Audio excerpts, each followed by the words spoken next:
ہندوستان میں بس وہی ہے، تاریخ پہ تاریخ، تاریخ پہ تاریخ، تاریخ پہ تاریخ۔ ایک فلمی ڈائلاگ بھی ہے یہ، تو میرے بھائیوں آپ کے سامنے یہ بھی رکھ دیا۔ یہ فلمی ڈائلاگ ہو تو کیا ہوا، سچائی جہاں سے ملے لے لینا چاہیے، یہ سچائی پر حقیقت مبنی ہے۔ دیکھیے اسلام کیسا راستہ نکالتا ہے۔ اللہ کے رسول میں تو برباد ہو گیا، کہا کیا ہوا، کہ اللہ کے نبی روزے کی حالت میں اپنی بیوی سے ہم بستری کر لی، روزے سے تھا اور بیوی سے مل لیا۔ اللہ کے نبی نے سر پڑ کر اوہ یہ کیا کیا ہے، تمہیں معلوم نہیں تھا؟ معلوم تو تھا، پھر کہ میں سوچ رہا تھا کنٹرول کر لوں گا، لیکن وہ تھوڑا زیادہ معاملہ آگے بڑھ گیا اور میں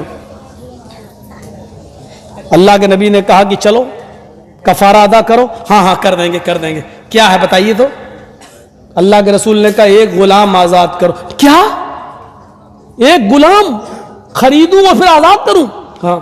کہ اللہ کے رسول پوری زندگی تو مجھے غلامی کرتے ہوئے ہو گئی ہے، مجھے تو خود آزاد کیا گیا ہے، میں کیسے کوئی غلام خرید پاؤں گا، میرے پاس اتنا نہیں ہے۔ آپ نے کہا دوسرا آپشن بھی ہے، اگر غلام آزاد نہیں کر سکتے ہو تو 60 روزے رکھو، 60 روزے مسلسل پے در پے، 60 روزے کنٹینیو لگاتار۔ کہتا کتنے؟ اللہ کے نبی نے کہا 60، اور تمہاری بیوی ہو جائے گی۔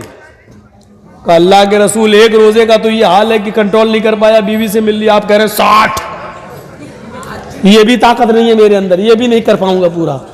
اللہ کے رسول مسکرائے، اچھا اچھا یہ نہیں کر پاؤ گے کہا تو ایک راستہ اور ہے۔ کیا؟ کہ 60 مسکینوں کو کھانا کھلاؤ۔ کہتا ہے 60؟ کہا ہاں۔ 60 مسکینوں کو کہاں سے لاؤں؟ اللہ کے نبی نے کہا ایک بار میں 60 مسکینوں کو بلا کے کھانا کھلا دو، آج بلاؤ 60 کو کھلا دو، کل اپنی بیوی سے مل لو، تمہاری بیوی۔ یا طاقت نہیں ہے تو ایک ایک مسکین کو روزانہ کھلاؤ، 60 دن کھلاؤ 60 مسکینوں کو، تو 60 دن تمہیں رکنا پڑے گا، جب تک 60 مسکین کھا نہیں لیں گے تب تک تم اپنی بیوی سے نہیں مل سکتے۔ اللہ کے رسول میرا حال تو یہ، صبح اٹھتا ہوں تو بھوکا اٹھتا ہوں، شام کو اگر کھا کے سوتا ہوں تو صبح نہیں ملتا، صبح کھا لوں تو شام کو بھوکا سوتا ہوں۔ ارے میرے تو گھر میں کھانے کو نہیں ہے، ہم 60 مسکینوں کو کہاں سے کھلا پاؤں، یہ بھی طاقت نہیں ہے میرے اندر۔ اللہ کے نبی نے کہا یہ بھی طاقت نہیں ہے، تو 3 ہی آپشن تھے، اب تو کوئی چوتھا آپشن ہے نہیں۔ تو کہا کہ پھر میرے لیے کوئی راستہ ہی نہیں، جب میرے تینوں کی طاقت نہیں ہے تو؟ اللہ کے رسول نے کہا اچھا رکو، تمہارے لیے میں صحابہ سے چندہ کرواتا ہوں۔ آپ نے ایسے ہی لوگ بیٹھے ہوئے تھے، صحابہ سے کہا اپنے بھائی کی مدد کرو بیچارے کی، اس نے ایسا ایسا کر لیا، اس کی کچھ مدد کرو، کپڑے سے، کھجور سے، یہ اپنے علاقے کے غریبوں میں بانٹ دے گا، وہی اس کا کفارہ ہو جائے گا۔ صحابہ اٹھے، کوئی 1 کھجور لایا، کوئی 2 لایا، کوئی 5 لایا، کوئی 1 ٹوکرا بھر گیا، 5 کلو کا 10 کلو کا کھجور بھر گئے۔ اللہ کے رسول نے بولا ادھر آؤ، تمہارے بھائیوں نے تمہاری مدد کی، ادھر آؤ۔ وہ آیا، کر لو، کیا اٹھا کے دیا، لو، کیا کروں؟ اللہ کے رسول نے کہا اپنے قبیلے میں جاؤ، اپنے گاؤں میں، اور یہ غریبوں میں بانٹ دو، اور بیوی بنا لو، جاؤ، تمہاری بیوی تمہارے لیے حلال ہو جائے گی۔ تمہارے بھائیوں نے مدد کی ہے، اس کھجور کو اپنے علاقے کے غریبوں میں دے دو۔ کہنے لگا غریبوں میں دے دوں؟ کہا ہاں۔ کہ اللہ کے رسول اللہ کی قسم میرے پورے گاؤں میں مجھ سے بڑا غریب کوئی ہے ہی نہیں، میرے پورے قبیلے میں مجھ سے زیادہ غریب کوئی نہیں۔ اللہ کے رسول بھی ہنس دیے اور صحابہ بھی ہنس دیے، بولے اچھا تو ہی کھا لے اور اپنے بچوں کو کھلا دے، اور جا تیری بیوی تیرے لیے حلال ہو گئی، جا۔ میرے بھائیوں یہ راستہ نکالتا ہے اسلام، اسلام سب کے لیے ہے۔ اسلام پر امیر بھی عمل کر سکتا ہے اور غریب بھی عمل کر کے جنتی ہو سکتا ہے۔ اس لیے اللہ نے کہا جو اسلام کو چھوڑ کر دوسرا راستہ اختیار کرے گا اس کا قبول نہیں کیا جائے گا، کیونکہ اسلام کے اندر یہ خصوصیتیں ہیں جو اور دوسرے مذہب کے اندر نہیں ہیں۔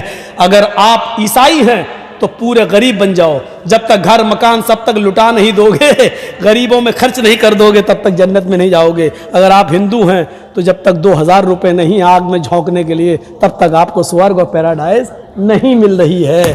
کسی میں امیر ہونا ضروری ہے، کسی میں غریب۔ اسلام کے اندر آپ جس پوزیشن میں ہیں آپ جنتی اپنے آپ کو بنا سکتے ہیں۔ امیر ہیں تو مال کی زکات دیجئے، خیرات دیجئے اور اس کا صحیح استعمال کریے اور جنت حاصل کر لیجئے۔ غریب ہیں تو مال کا کوئی حساب و کتاب نہیں ہے، بقیہ چیزوں پہ عمل کر کے آپ جنت کو حاصل کر سکتے ہیں۔ اسلام سب کے لیے۔